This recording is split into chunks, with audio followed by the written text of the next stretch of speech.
Welcome to Obscure Depths MLB preview, the Washington Nationals.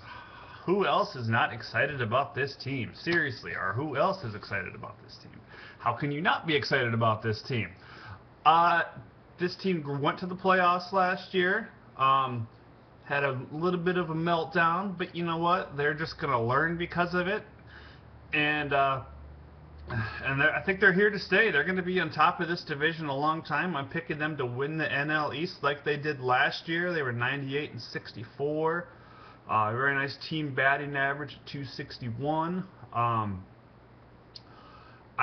just feel like this team's got what it takes. They got a nice nucleus of good players looking to really break out and have prime seasons.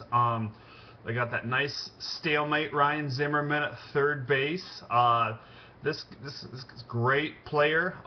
He's had a little bit of a down swing last couple years because he's had some injury problems, but he hit 280 last year with 25 home runs, 95 RBIs. I look for him to do that same type of thing this year. It's probable right now for spring training with a shoulder issue, but I look for him to have another great year. Ian Desmond, this guy also had 25 home runs and stole 25 bases last year. Hit a 292 batting average. I love this kid. I think he is going to have an even better year this year. He only played in 128 games and he still had the 25 and 21 steals. So 25 home runs, 21 steals. This kid can hit the ball out of the ballpark and he can steal bases. And he's a shortstop. Love this kid. If you're looking to fill out your fantasy roster, draft Ian Desmond. He's going to get you points. Danny Espinosa, another guy that can hit the ball out of the ballpark. 17 home runs, 20 steals. Another 2020 potential there. Hit 247 last year, which is, I think, is a pretty good year for Espinosa. It's probably something you could expect again from him this year. Of course, we got Steven Lombardozzi backing up all three of those guys in the infield. Lombardozzi's a pretty good quality backup player. He brings a lot to the table because he can play just about anywhere. He played in the outfield, third, short, and for second base. Adam LaRoche, 33 home runs and 100 RBIs last year. Another great veteran leader for this team. They also got Tyler Moore behind him. Tyler Moore is going to play a little bit of outfield, a little bit of first base.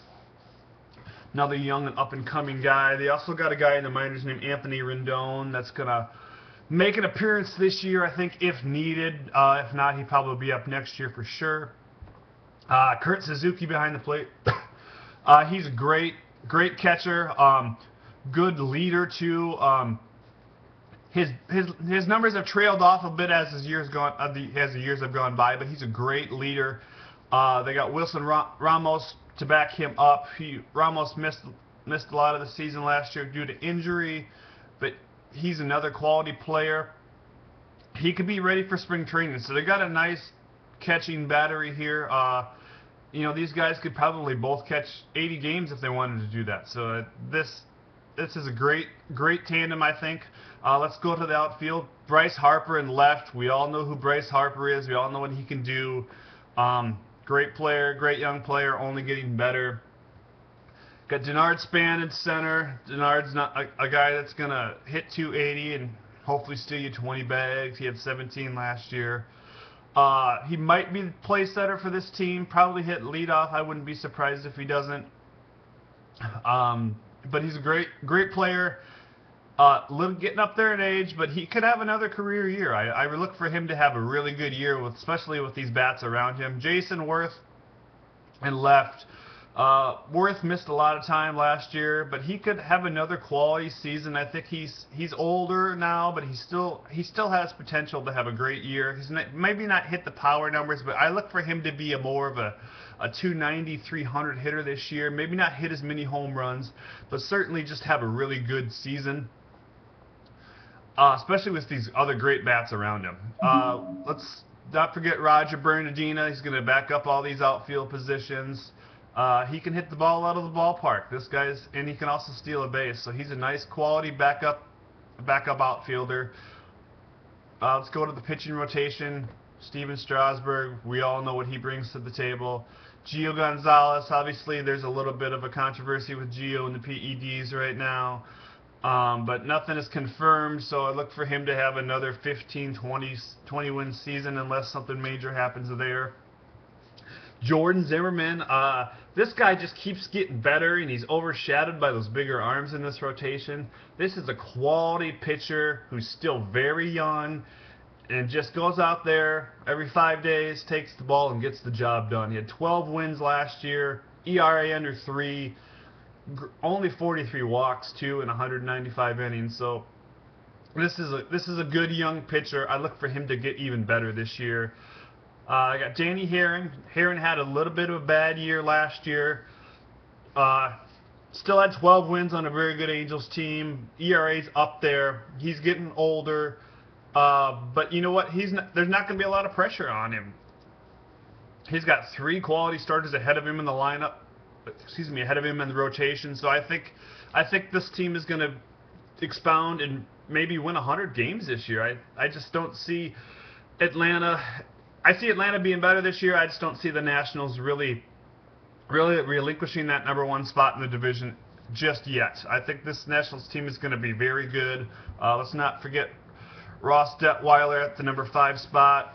This is a pitcher who's been through some bad seasons with the Nationals. When this team was bad, he had some off years as well. He had 10 wins last year. I look for him to get even better this year. I really like what this kid brings to the table. He's not a lot of flash, and he gets overshadowed by these other great arms in this rotation. But he's a quality pitcher and a veteran pitcher. And when you have a veteran pitcher in your 5th spot in your rotation, you're going to be all right. Rafael Soriano's the closer. They gave him a big contract. I look for him to have a really good year. They got Drew Storen and Tyler Clippard setting him up. And let's not forget Henry Rodriguez. Henry Rodriguez is coming off a little bit of an injury problem last year, but this kid throws 109 miles an hour. He is just I'm obviously embellishing there, but he is just a monster. I've seen this kid live, and you can hear from the right field bleachers, you can hear that ball hit the catching hit the catching glove. It's pretty amazing. You know, they got some other veteran arms in there. Craig Stanham, he's a great young kid, still getting better. Zach Duke. I shouldn't even really be talking about Zach Duke, but you know what? When you have a quality pitcher, not a quality pitcher, but a veteran pitcher who's been around and had some really bad struggles, and now he's just in a bullpen where he can go out there and get a couple outs every now and then. I think he could be a nice piece to this puzzle. I really love this Nationals team, picking them to win the NL East. I don't know if they can go to the World Series. They might be a year or 2 away from that yet. But you know I really like this team. When you have a young team like this, I like them to get stronger as the playoffs come. Strasburg is going to have the longer leash this year. They're going to have him in the playoffs. That's going to make a difference. And this team has the potential to go to the World Series. I'm not going to make my World Series picks just yet, but I love them. They're winning the division. They're going to the playoffs. This has been Obscure Depths MLB Preview, the Washington Nationals. Thank you for listening.